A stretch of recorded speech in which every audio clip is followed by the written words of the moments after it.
Hi, I'm Elle, I'm Florence. I'm Laura. I'm Melissa. I'm Ashley. and we've been looking at real connections across all industry sectors. It is a fear that greetings cards, especially Christmas cards, are slowly dying out, as it has become so much easier for people to go on Facebook to write a status or to send an e-card, especially when the price of one first-class stamp has risen to a hefty 64p. But it's just not the same, as you are missing out on that all-important real connection. A gifts and greetings card report on Mintel showed that 80% of people are much more likely to think that a paper greetings card demonstrates that they care rather than sending a message over the internet.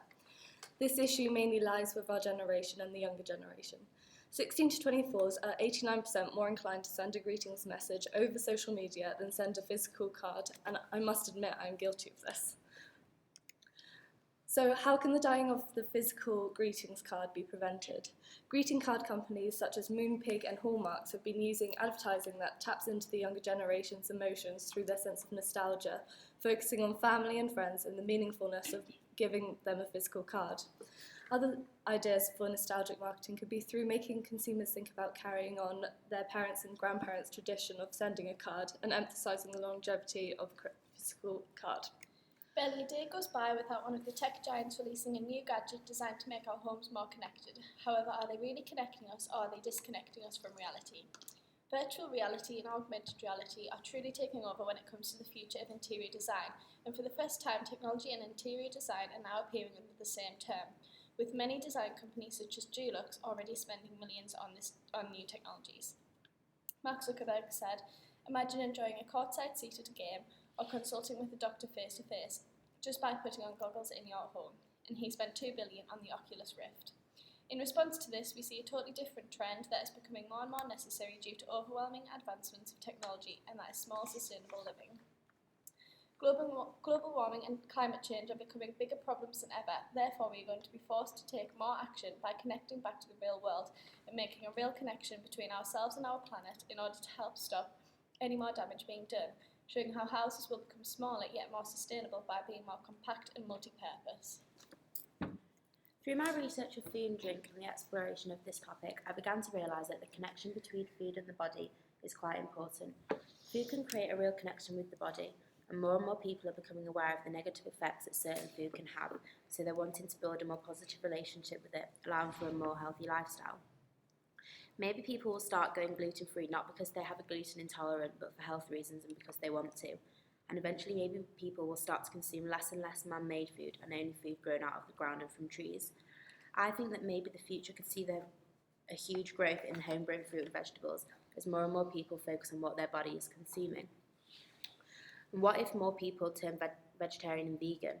Well, according to Wired, global adaptation of veganism could save more than 8 million lives by 2050 and actually reduce greenhouse emissions by 2/3. And I think this is something that people will become a lot more aware of. There has slowly been a backlash to our stressful multitasking lives caused by technology. Fake forms of connection provided by the likes of social media and even using virtual reality to connect with nature rather than leaving your home have caused people to seek greater fulfillment. As a result of our basic psychological and self-fulfillment needs, mindfulness has developed, allowing us to truly connect with the environment and ourselves. It is the negative attitude towards technology that has led to 45% of 2000 adults showing a significant increase in becoming mindful. The likes of Nintendo's Pokemon Go encourage people to get off the couch and connect with the real world. The gift industry has seen a rise in gift sets and fragrances, whilst Pantone have announced that the colour of the year will be greenery, described to signal consumers to take a deep breath, oxygenate and revigorate. There are 1,500 people aged over 100 in the UK alone and therefore in ever-growing need of care. With social care budgets cut to a minimum, councils continue to seek a solution, whilst Toyota have announced they plan to build robots geared towards assisting people around the house. Although technology is already benefiting this demographic through telecommunications technology, adjustable beds and strengthening gloves, where do we draw the line between man and machine? Robots have already been developed to produce and recognise facial expression. Could this be the future of companionship for the elderly and the lonely? Would you order a friend? Would you date a robot? As disputed as these ideas may seem, is it any different from Facebook, what Facebook offers us today, except without a keyboard and rather a face? A major technological upheaval is happening in the sector of retail. Two major key points being enhanced are in-store and online browsing experience and personal shopper services. As technology develops and become more intuitive and conversational, there is now a major scope for retailers to use AI to enhance their browsing experience both in-store and online. AI for online retailers are a notable advantage in their efforts to personalise the browsing experience. For example, Macy's have been trialling a digital shopping assistant that uses AI to answer customer questions on their phone. The combination of location-based technology means that mobile assistants can direct shoppers to where the product is rather than asking a shop assistant. Personal shopper opportunities for AI to facilitate online shopping services, particularly as a growing portion of clothing sales are being made through mobile devices. Eventually, the aim is for shoppers to be able to virtually try on the garments before purchasing directly from their preferred retailer, seen within Henry Holland's website where you can create a character to resemble your body type to try on the clothes. With 30% of women and 24% of men interested in using AI to help them decide what to buy, the ability to use AI to offer such service on a large scale could be a powerful tool in helping retailers retain customer loyalty.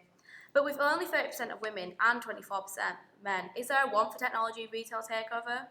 AI does offer an alternative method of communication for brands, one that is instant, direct, and informal, but it isn't real. Modern day society has created a major issue with our everyday relationships through the loss of real connections, whether that's our relationship with our body, our food, our home, our environment, or our friends and family. Although the world appears to be slowing down, the rate at which technology innovates will continue to develop drastically and impact our lives in both positive and negative ways. However, it will never replace the value of a real human connection.